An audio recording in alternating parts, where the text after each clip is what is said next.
Welcome to Beyond the Coverage. I'm Chris Horner. Today's episode brought to you by the Horner Cycling Foundation and Worthy Brewing, where we need you guys to save the date, August 10th. If you're in Oregon, we have the Oregon State Men's Criterium and Women's Criterium Masters and Junior Championship on August 10th.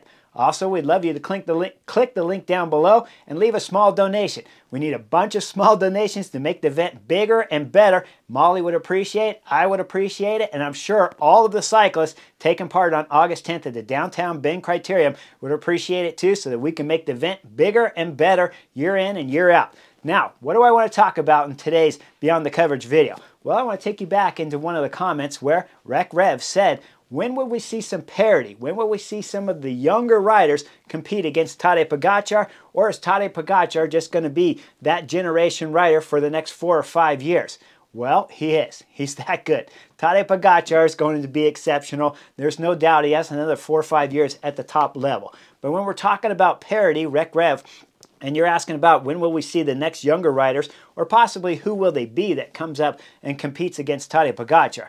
First off, I think the problem we're seeing over at the professional peloton is we need the budget of the teams to start to come up. When the budget of the team comes up, we see the quality of the riders will rise with it. When we look over at UAE team members, as Rec Rev put in his comments, where he has Ayuso and he has Almeida, of course, on UAE team members to back up Tadej Pogačar, along with Adam Yates at this year's 24 Tour de France. Soler was magnificent. Sivakov was too in the mountains. Niels Paulette, he was fantastic. And let me not forget Tim Wellens, because Tim Wellens did a fantastic job too.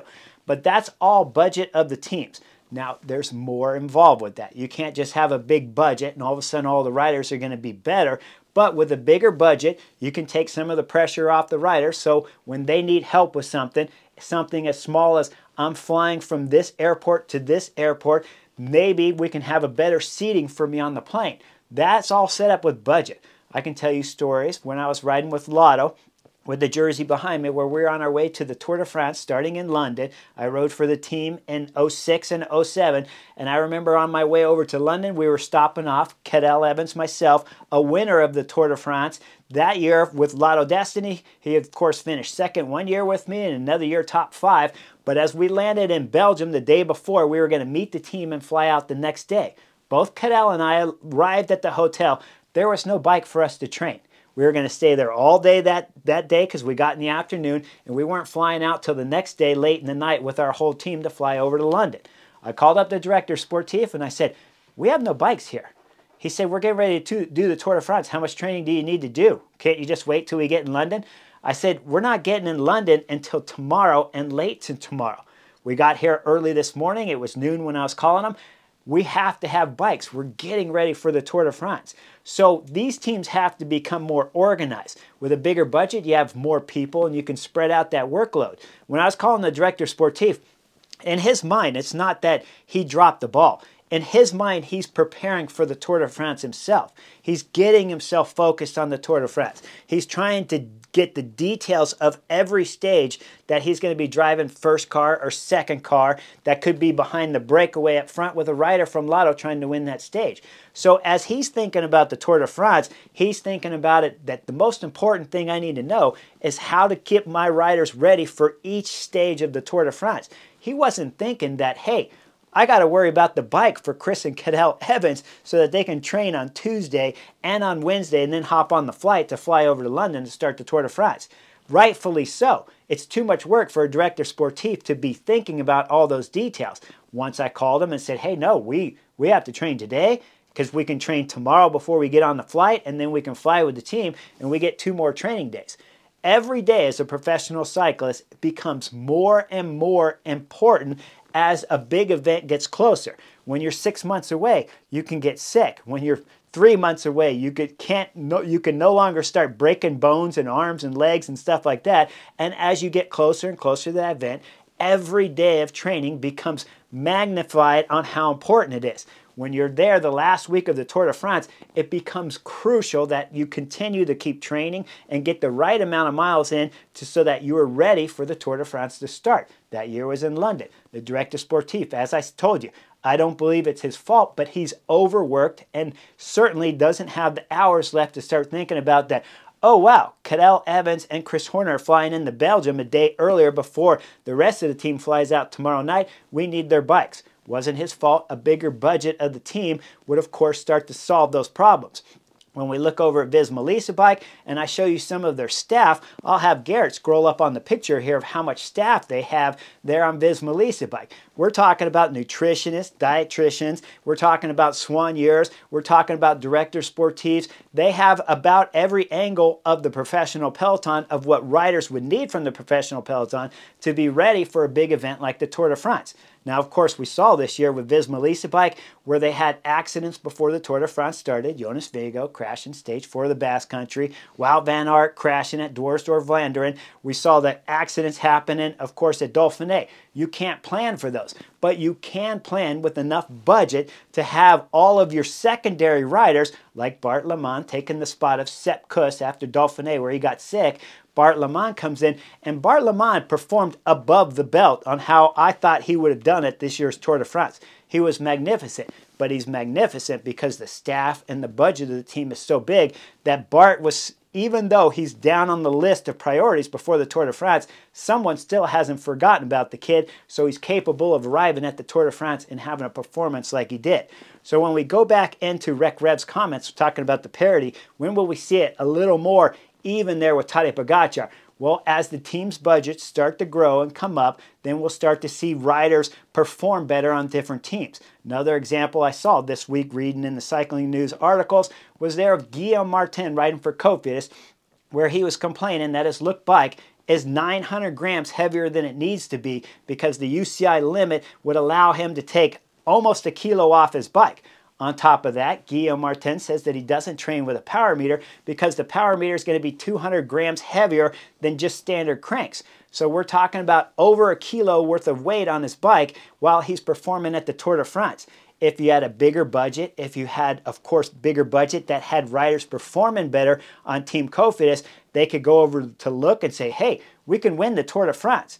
That's going to make, of course, Look perform better and have their bikes at a lighter weight when it comes over there to Guillaume Martin, and he doesn't have to carry 2.2 pounds going up over these mountains at the Tour de France. It's a ridiculous thing to think about, but when the first step to getting parity with Tadej Pogačar is that other teams have to have the budget to get their riders educated. Remember, they're 20-year-old kids. Not all of them are 20. Maybe they're 25. Maybe they're 27. But it took me professionally, I think, up until I was 30 to start thinking about the small details and how important they are to become a better rider. And it took me until I was 35 to really start getting the diet and everything else correct. When you go over to Viz Melissa Bike again and you scroll down that huge list of staff, well, these kids at 20 can start calling these staff members over there to go, what should I eat tonight?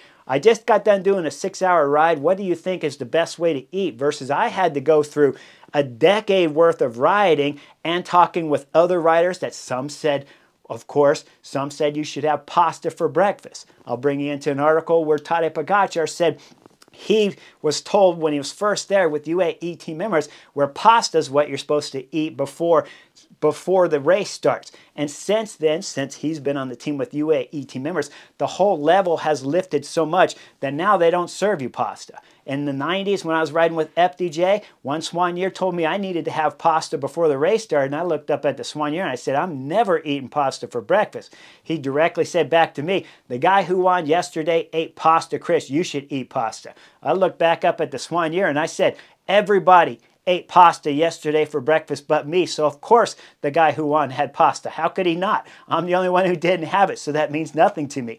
But we see nowadays, as the dietitians and the nutritionists and all that stuff has gotten better, well, the riders' weights have dropped. They've become performing better, and they're not blowing up in the races because they're dieting too thin. So this is what we need first in order to find another rider that can ride as good as Tadej Pogačar, Jonas Vingegaard, Primož Roglič, and Remco Evenepoel. Both Primož Roglič and Remco Evenepoel have other problems that could be solved with different staff members on their team trying to help them out to perform better. But when we start looking at Tadej Pogačar, we know at the 24 Tour de France, other than a few of the stages where he's too aggressive, he raced pretty close to perfect. Jonas Vingegaard, I believe, tactically raced pretty close to perfect. And we know that all four riders, the best four riders at this year's Tour de France, those riders have their diet and everything done right because the team has set that organization up to make sure that young kids and inexperienced riders could start learning the ropes faster and quicker than we had to in the old days. But when you start looking over at Cofidis again, that doesn't have the budget, well, they've got riders riding bikes that are too heavy. That is pretty easy to figure out that if you're riding 2.2 pounds more on your bike, that you're going to be a little bit slower, and you are already behind Jonas Vingegaard, Tadej Pogačar, Primož Roglič, and Remco Evenepoel before the climb even started. So a rider like Guillaume Martin has every right to complain about his bike being heavier. And when we start going back over to Rec Rev's comments, when will we see it? Well, we'll start to see better competition when the budgets of the other teams start to come up, because as I described when I was with Lotto and I'm calling the director sportif and I don't have a bike, there's no way one guy can handle multiple tasks on a professional team all by himself when he's trying to focus on each and individual stage coming up at the biggest race in the world. So yes, they'll forget Cadel Evans' bike and Chris Horner's bike, and we won't have it until after I make the telephone call. But as the budgets come up, we'll start seeing more teams start competing more with Jumbo-Visma and UAE Team Emirates.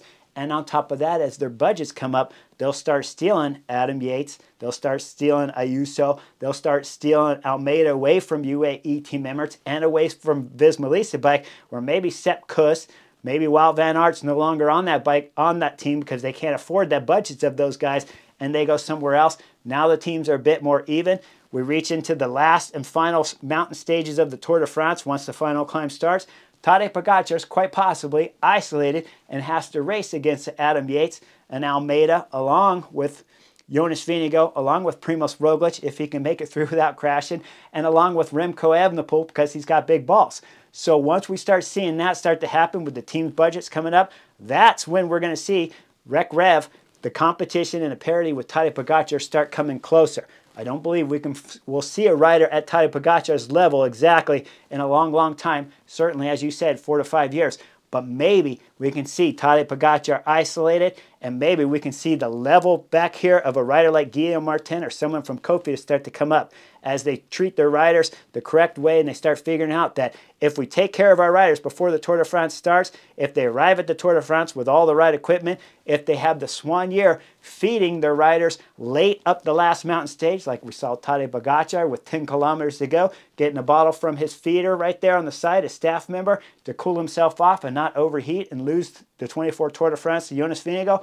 When you start seeing that, that's when we'll see the parity and the level of all the riders come up somewhat close there to Tadej Pogačar. Hope you guys like my take here on Beyond the Covers. I'll see you guys on the next edition real soon.